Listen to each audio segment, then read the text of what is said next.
এই Donald Trump সে এখনো ক্ষমতায় তখনো আদিষ্ট হয় নাই, ক্ষমতা এখনো পায় নাই। যেই দিন সে ক্ষমতার শপথ গ্রহণ করবে, ওই ক্ষমতা শপথ গ্রহণের দিন এই ডোনাল্ড ট্রাম্প শপথ গ্রহণ করতে গিয়া বলে, গাজার মুসলমানদেরকে হুঁশিয়ারি বার্তা দিয়ে বলতেছে, অনতি বিলম্বে যেন ইসরায়েলের সৈন্যদেরকে যেন মুক্তি দেওয়া হয়, মুক্তিপণ দেওয়া হয়। যদি ইসরায়েলের সৈন্যদেরকে মুক্তিপণ দেওয়া না হয়, ওই আমেরিকার সুপার পাওয়ারওয়ালা ডোনাল্ড ট্রাম্প হুঁশিয়ারি সংকেত দিয়া বলে অনতি বিলম্বে তাদেরকে মুক্তি দাও। যদি মুক্তি না দাও, গোটা আরব বিশ্বকে সে আগুনে পোড়ায়া ছারকার করে ফেলবে। ক্ষমতা পাওয়ার পরে ক্ষমতার অপব্যবহার, বিশ্ব মোরাল যারা বিশ্বকে শাসন করে, সুপার পাওয়ার নাম হলো আমেরিকা। বাস্তব ঘটনা শুনবেন, ওই আমেরিকার একটা অঙ্গরাজ্য ক্যালিফোর্নিয়া, আজকে 9 কি 10 দিন হয়ে গেল ওই ক্যালিফোর্নিয়ার আগুন বন্ধ হয় না। কোত্থেকে আগুন লাগলো কেউ বলতে পারে না, কেউ জানে না। আমেরিকার ওই এলাকার মধ্যে আগুন লাগে, তবে ওই আগুন লাগার সময়টা এখন নয়। ওই আগুন লাগার সময়টা হলো জুন মাস, জুলাই মাসে আগুন লাগে, খবরের মধ্যে পাওয়া যায়। জুন জুলাইয়ের দিক দিয়ে কিছু আগুন হয়, অগ্নিকাণ্ড শুরু হয়, অগ্নিপাতের সৃষ্টি হয়। কিন্তু এই সময়টা হলো আমেরিকার মধ্যে সবচাইতে শুকনো মৌসুম, সবচাইতে শীতের মৌসুম হলো এই জানুয়ারি মাস। অথচ ওই শীতের মৌসুমে জানুয়ারির মধ্যে এমন আগুন লাগলো যেই আগুন দুনিয়ার কোনো মানুষ নিভাইতে পারে না, দুনিয়ার কোনো মানুষ নিভাইতে পারে না। বলে 71 টিভি, আর টিভি, ইন্ডিপেন্ডেন্ট, দেশ টিভি, নাগরিক টিভি, এখন চ্যানেল, যত ধরনের নিউজ চ্যানেল বাংলাদেশে আছে, সব চ্যানেলের মধ্যে নিউজ পাওয়া যায়। যতই হাজারো চেষ্টা করুক না কেন, ওই আমেরিকার আগুন আর নিভাইতে পারে না। আজকেও প্রতিবেদন দেখলাম, বলে ওই ক্যালিফোর্নিয়ার চারপাশ থেকে অগ্নিকাণ্ড, এমন ভাবে আগুন লাগছে মনে হয় যেন চতুর্দিক থেকে আগুন পুড়তে মানুষগুলোকে একত্রিত করে ফেললো। মনে হয় যেন পুরো ক্যালিফোর্নিয়াটাকে পুড়ায় ফেলবে। পরীক্ষা আল্লাহ ক্ষমতা দিয়েছিল, পাওয়ার দিয়েছিল, ওই ক্ষমতার অপব্যবহার কিভাবে করে বাস্তব প্রমাণ দেখেন।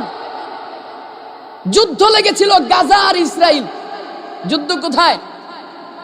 লড়াই চলছে গাজা আর ইসরায়েলের মধ্যে। কিন্তু গাজার মুজাহিদরা যখন ওই ইসরায়েলের ইহুদি, বেঈমান ইহুদি যোদ্ধাদেরকে যখন আঘাত করে, বন্দী করে, এই ডোনাল্ড ট্রাম্প সে এখনো ক্ষমতায় তখনো আদিষ্ট হয় নাই, ক্ষমতা এখনো পায় নাই। যেই দিন সে ক্ষমতার শপথ গ্রহণ করবে, ওই ক্ষমতা শপথ গ্রহণের দিন এই ডোনাল্ড ট্রাম্প শপথ গ্রহণ করতে গিয়া বলে, গাজার মুসলমানদেরকে হুঁশিয়ারি বার্তা দিয়ে বলতেছে, অনতি বিলম্বে যেন ইসরায়েলের সৈন্যদেরকে যেন মুক্তি দেওয়া হয়, মুক্তিপণ দেওয়া হয়। যদি ইসরায়েলের সৈন্যদেরকে মুক্তিপণ দেওয়া না হয়, ওই আমেরিকার সুপার পাওয়ারওয়ালা ডোনাল্ড ট্রাম্প হুঁশিয়ারি সংকেত দিয়া বলে অনতি বিলম্বে তাদেরকে মুক্তি দাও। যদি মুক্তি না দাও, গোটা আরব বিশ্বকে সে আগুনে পোড়ায়া ছারকার করে ফেলবে। সে ঘোষণা দিয়েছিল গোটা আরব বিশ্বকে, শুধু গাজা কেনা, গোটা আরব বিশ্বকে সে নরক বানায় ফেলবে। আল্লাহর ধরা বড় সত্য ধরা, আল্লাহর ধরা বড় সত্য ধরা। আল্লাহ যখন বান্দাকে ধরে, পৃথিবীর কারো কোনো ক্ষমতা নাই ওই ধরা থেকে বান্দা বাঁচতে পারে। আল্লাহ ছাড় দেয় তো ছেড়ে দেয় না। আল্লাহ বলে তুই মুসলমানদেরকে পোড়াবি, আল্লাহ বলে রাগ করে আমি পোড়াইতেছি।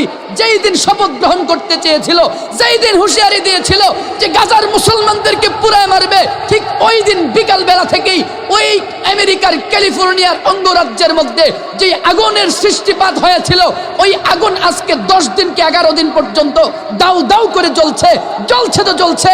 হাজারো চেষ্টা করে ওই আমেরিকার আগুনকে এখনো পর্যন্ত আর নিভাইতে পারে না, এখনো নিভাইতে পারে না। হাজার দমকল কর্মী চেষ্টা করতেছে, আগুন নিভাইতে পারে না। হাজার কর্মীরা চেষ্টা করতেছে, আগুন নিভাইতে পারে না। বরঞ্চ একদিকে নিভায় আরো 2 দিকে লাগে, একদিকে নিগায় আরো 2 দিকে লাগে। এটা নিঃসন্দেহে আল্লাহ তাআলার পক্ষ থেকে একটা গায়বী মাদাদের একমাত্র নিদর্শন, এটা ঠিক কিনা? এর জন্য যেই কথাটা বলতে চেয়েছিলাম, আল্লাহ বান্দাকে পরীক্ষা করাবেন, বিভিন্নভাবে পরীক্ষা করাবেন। আলহামদুলিল্লাহ, শুকরিয়ার আরেকটা বিষয়, এই যে আগুন লাগছে, এই আগুনকে কেন্দ্র করে গতকাল থেকে চলতেছে গাজার আর ইসরায়েলের যুদ্ধবিরতি হয়ে গেছে। আলহামদুলিল্লাহ পড়েন। গাজার মুসলমানেরা এখন রাস্তায় নেমে নেমে আনন্দ উচ্ছ্বাস উল্লাস করছে। দীর্ঘ 75 বছরেরও বেশি, শত শত বছর পর্যন্ত এই ইসরায়েল ইয়াহুদি নামক এই রাষ্ট্রটা গাজার মুসলমানদের উপরে জেরুজালেমের মুসলমানদের উপরে বিভিন্নভাবে সময়ে সময়ে আঘাত আক্রমণ বোমা গুলি বিভিন্নভাবে অগ্নিবর্ষণভাবে মুসলমানদেরকে আঘাত করেই চলছিল। প্রায় 70-80 বছর পর্যন্ত মুসলমানদেরকে জ্বালাইছে। আল্লাহ মাত্র একদিনে ধরছে। ওই একদিনে গোটা পৃথিবীর সুপার পাওয়ার আমেরিকার একটা অঙ্গরাজ্য একেবারে নরকে পরিণত করে ফেলছে। আল্লাহর ধরা বড় শক্ত ধর। আলহামদুলিল্লাহ এখন গাজার মুসলমানরা নিরাপদ, যুদ্ধবিরতির ঘোষণা হয়েছে। আল্লাহ গাজার মুসলমানদেরকে চিরতরের জন্য স্বাধীনতা লাভ করার তৌফিক দান করুক।